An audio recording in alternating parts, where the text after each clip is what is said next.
Mas há uma outra coisa muito interessante que Ellen White viu, que é a sua grande visão de saúde. Esta é uma visão fascinante que realmente me impressiona. Eu sou um cientista, eu sou um fisiologista. E isso é algo que me deixou perplexo. Em 1864, ela escreveu: o tabaco é um veneno do tipo mais enganoso e maligno, que tem uma influência excitadora e paralisante sobre os nervos do corpo. Ele é ainda mais perigoso porque os seus efeitos sobre o sistema são vagarosos e, a princípio, imperceptíveis. Multidões caíram vítimas dessa influência venenosa. Bem, isso não parece grande coisa. Todo mundo sabe que os cigarros fazem mal. Mas isto foi escrito em 1864, quando o mundo médico estava ensinando que o tabaco era uma nova cura para as enfermidades do pulmão. E o mundo médico dizia que fumar isto ou aquilo ajudaria as pessoas a se livrar de todos os seus problemas, de todas as suas enfermidades. E aí aparece esta pequena mulher que escreve exatamente o oposto do que o mundo estava ensinando. Só foi em 1957 que um comitê de cientistas, nomeado pela Sociedade Americana do Câncer e a Associação Cardíaca Americana, concluiu que o tabagismo era um fator causativo do câncer do pulmão. Então ela estava muito à frente da sua época, sem dúvida disso. E o que ela escreveu sobre o chá e o café? O que ela escreveu sobre o estilo de vida que as pessoas têm no mundo hoje? O que ela escreveu sobre os alimentos ricos em colesterol e todas estas coisas? E hoje nós tememos que as grandes cadeias de restaurantes incluam toxinas. E nós temos doenças entre os animais que vocês não podem nem imaginar. Isso fez parte da minha pesquisa na universidade. Eu recebi um prêmio de Londres sobre esta pesquisa da Sociedade Real de Londres. Eu sou um dos 5 cientistas do mundo que já receberam este prêmio. Nós fizemos muitos testes sobre a transmissão de doenças de animais para o homem e sobre coisas espantosas que nós descobrimos. Nós demos alertas de saúde com respeito às galinhas. O jornal Der Spiegel diz que os ovos são mortais. Ellen White escreveu em 1901: em breve, ninguém mais recomendará a manteiga. Será que isso aconteceu? Claro que sim. Depois de certo tempo, o leite será inteiramente descartado, pois a doença nos animais está aumentando na proporção ao aumento da impiedade entre os homens. Vamos chegar ao tempo quando não mais será seguro usar ovos, leite, creme ou manteiga. Ovos mortais. Incrível, ela percebeu a deterioração no mundo animal. E ela diz: a carne nunca foi o melhor alimento, mas agora deve se objetar duplamente ao seu uso, já que as doenças dos animais estão se espalhando de forma tão rápida. E ela fala de novo sobre o leite, que ele deveria ser completamente esterilizado. Com esta precaução, há menos risco de contrair doença. Ela estava muito adiante do seu tempo. A manteiga é menos prejudicial quando comida no pão frio do que quando usada para cozinhar. Mas esperem aí, como é que ela sabia disso? Percebam, como ela poderia saber que quando a manteiga é aquecida, ela forma radicais livres, que são o principal carcinógeno e que causam o entupimento das artérias? Ninguém sabia disso naquela época. Ela estava muito adiante do seu tempo. E isso é muito simples. Pegue a manteiga, faça você mesmo os testes e você vai descobrir o que acontece. E você vai perceber que isso está correto, está correto. Mas, como regra, é melhor dispensar a manteiga totalmente, muito adiante do seu tempo. O queijo deve se objetar ainda mais ao queijo. Ele é completamente impróprio para a alimentação. Uau! Você pode dizer isso em voz bem alta. Eu tenho uma palestra inteira que eu apresento no círculo científico sobre isso. Não há nenhuma outra alternativa a respeito disso. O queijo é um dos alimentos mais alergênicos do mundo. A asma provavelmente desapareceria. A osteoporose provavelmente desapareceria se as pessoas dessem ouvidos a essas sugestões. O queijo nunca deveria ser introduzido no estômago. Quais são os países que têm o maior índice de osteoporose no mundo? Os Países Baixos, a Noruega. E são países com forte ênfase nos laticínios. Eles têm o maior índice de osteoporose. Por quê? Porque eles estão comendo o alimento com o maior teor de formação de ácido do mundo, que tem que ser neutralizado pela liberação de cálcio do osso, o que causa osteoporose. nós nos pouparíamos muitas angústias aqui. E ela continua, que a reforma da dieta seja progressiva, que as pessoas aprendam a como preparar o alimento sem o uso de leite ou manteiga. Diga-lhes que, em breve, não haverá mais segurança no uso de ovos, leite, creme ou manteiga, porque a doença nos animais está aumentando em proporção à impiedade dos homens. São elementos mortíferos. É isso que a ciência está dizendo. Em todas as partes do mundo, devem-se fazer estudos para que leite e ovos sejam substituídos. Será que isso aconteceu? Sim. Hoje nós temos leite de arroz, leite de soja, leite de aveia, tem leite de tudo, até leite de nozes. E o Senhor nos ajudará a saber quando o tempo chegar de abrirmos mão desses artigos. Ele deseja que todos sintam que eles têm um Pai Celestial gracioso que os instruirá em todas as coisas. O Senhor dará ao seu povo arte e habilidade dietética em todas as partes do mundo, ensinando-os a como usar para o sustento da vida os produtos da terra. Que consideração maravilhosa de Deus! E ela continua, com respeito ao leite e ao açúcar, eu conheço pessoas que ficaram assustados com a reforma da saúde e disseram que não queriam praticá-la, porque ela vai contra o uso livre destas coisas. Mas as mudanças devem ser feitas com grande cuidado, e nós deveríamos avançar cautelosa e sabiamente. Não há fanatismo aqui. Nós queremos seguir um curso que será atrativo para os homens e mulheres inteligentes desta terra. Grandes quantidades de leite e açúcar comidas juntas são prejudiciais. Elas conferem impurezas ao sistema. O açúcar emperra o sistema. Ele impede a operação da máquina viva.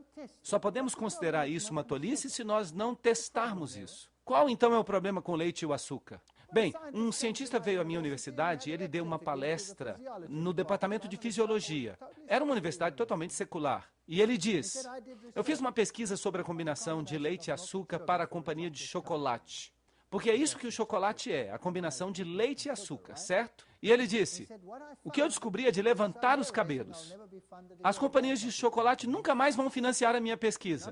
Número 1, quando eu pegava o leite sozinho, os triglicérides subiam, o colesterol subia e o nível de açúcar no sangue subia. E descia depois de 3 horas. Se eu pegava o açúcar sozinho, eu ficava surpreso de ver os triglicérides subir.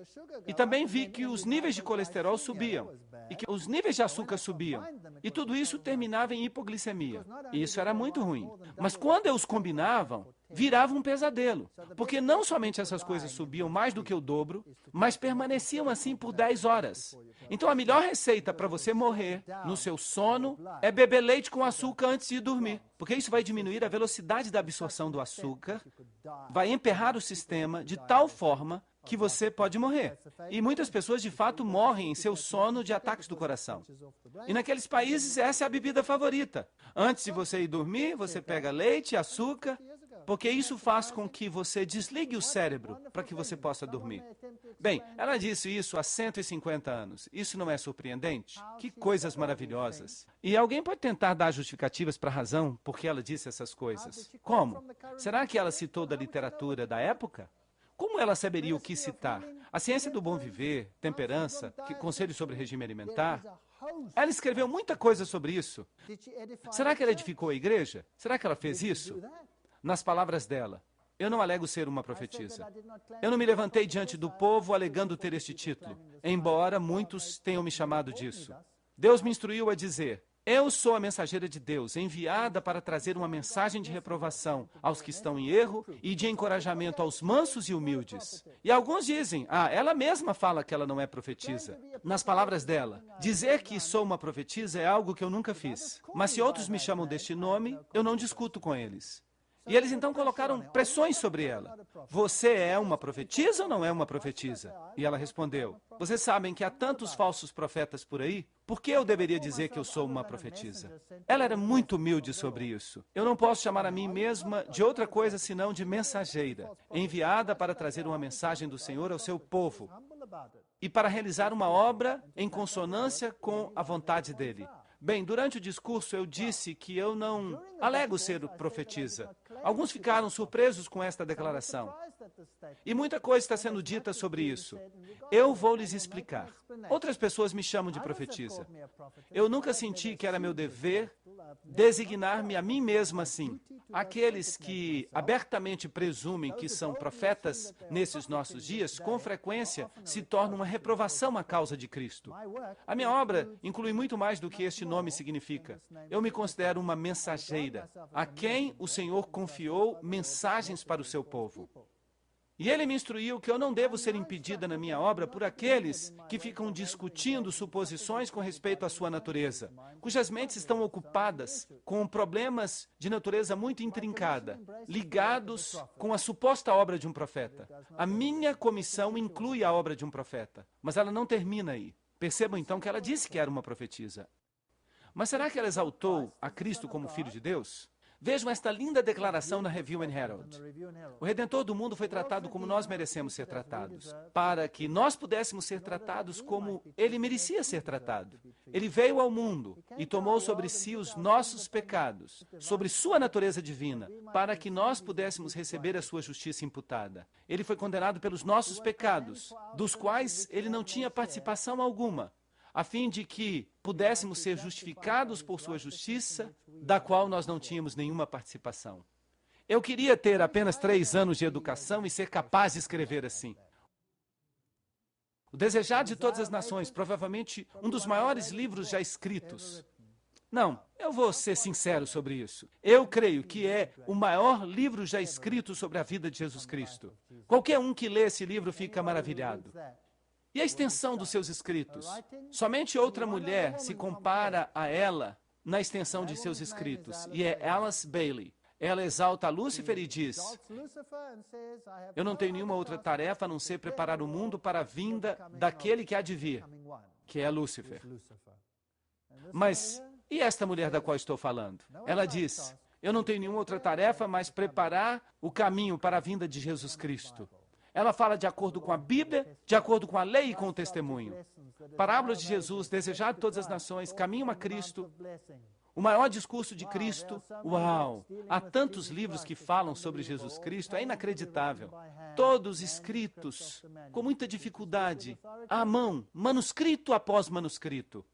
Será que ela falava com autoridade? Nas palavras dela, eu fui instruída a dizer que aqueles que tentam derrubar os alicerces que constituem os adventistas do 7º dia, nós somos o povo que guarda os mandamentos de Deus. Nos últimos 50 anos, cada fase de heresia foi trazida sobre nós, tentando anuviar as nossas mentes com respeito ao ensinamento da palavra. E o Senhor nos chama a firmemente recuperar o contato com a fé, os princípios fundamentais que são baseados na sua autoridade inquestionável. Será que ela produziu bom fruto? Onde quer que ela ia? Ela abria hospitais, ela abria escolas, ela edificava a obra por toda parte. E aí está o local onde ela morava quando ela morreu, Elms Haven. Aí está uma mesa simples. Foi aí que ela escreveu a maioria das suas visões. Aí está uma das suas netas, Gladys Kbrock. Ela ainda conta detalhes sobre as coisas das quais ela se lembra na sua infância. Será que ela exibia sinais físicos? Aqui jaz o X da questão. Vejam que um profeta tem que cumprir todos os sinais. Será que ela se qualifica? Eu vou dar um resumo para vocês mais uma vez. Número 1, o profeta cai e se sente fraco. Nós vimos isso na Bíblia, nós só usamos a Bíblia, lembram-se disso? Número 2, ele é levantado e fortalecido por Deus. Número 3, os seus olhos ficam abertos durante a visão. E número 4, ele não respira durante a visão, mas pode falar, o que é difícil de fingir. Agora aqui temos algumas campais. Normalmente os profetas entram em visão em alguma recâmara reclusa, com apenas algumas pessoas ao seu redor. Todos crentes. Mas isso não aconteceu com Ellen White. Ela entrava em visões publicamente, com milhares de pessoas, inclusive céticos ao redor. Publicamente, na frente dessas pessoas, Deus lhe dava as suas visões. E mais tarde na vida, quando isso não mais era necessário, a maioria das suas visões foram dadas em sonhos. Mas quando ela iniciou, as visões eram públicas. E o que acontecia nessas visões? Bem, aqui estão as descrições. Quando ela entrava em visão, ela dava 3 cativantes gritos de glória, com um eco e 2 ecos. E então, durante 4 ou 5 segundos, ela caía ao chão como uma pessoa num desmaio, alguém que tinha perdido todas as forças. Mas então ela parecia ser o receptáculo instantâneo de força sobrenatural. E ela então se levantava de uma vez e caminhava ao redor do quarto. Ou na tenda, se ela estivesse numa tenda. Onde quer que ela estivesse. Seus olhos ficavam sempre abertos e ela não piscava. Ela erguia a cabeça e olhava para cima. Não com um olhar vazio, mas com uma expressão de prazer. Outro relato de uma testemunha ocular é em 12 de junho de 1868. Ela caminhava de um lado para outro e falava conosco. E enquanto ela caminhava, ela caía. Ela caía gentilmente. Não havia ninguém que a amparasse. Ela caía como se as mãos de um anjo estivessem sob ela. E a irmã White ficava perfeitamente quieta e inconsciente. Seus olhos ficavam abertos, com uma expressão agradável em sua fisionomia. Nada que não fosse natural ou incomum. O irmão White, o marido dela, disse a esses homenzarrões: separem-lhe as mãos, coloquem 2 mãos em cada uma de suas mãos e tentem separá-las. E aí estava essa pequena moça deitada. E eles tentaram. Eles puxaram e puxaram, até que ficaram preocupados que eles poderiam machucá-la. Esta é uma visão pública, e o irmão White disse: não fiquem preocupados, ela está segura sob a guarda de Deus, e vocês podem tentar puxar tanto quanto queiram. E eles disseram: estamos convencidos agora. Nós não precisamos puxar de novo. E ele disse: tentem levantar um dedo de cada vez. Mas isso foi impossível. Eles não conseguiam sequer mover um dedo dela. Ela parecia ser um bloco de granito. E o irmão White disse a esses homens: agora, tentem detê-la. E ela se levantou e começou a falar e a mover as mãos, descrevendo a visão que estava tendo. E eu acho que eles pensavam que eles conseguiriam. Eles a tomaram pelos pulsos, mas eles não conseguiam sequer retardar o movimento. Então esses homenzarrões eram puxados quando ela fazia um movimento, contra a própria vontade. Parecia que até uma criança poderia detê-la. Mas mesmo com esses homenzarrões, ela continuou a caminhar. Agora precisamos ver se suas pálpebras se fecharão. Havia um grande abajur da marca Rochester por perto.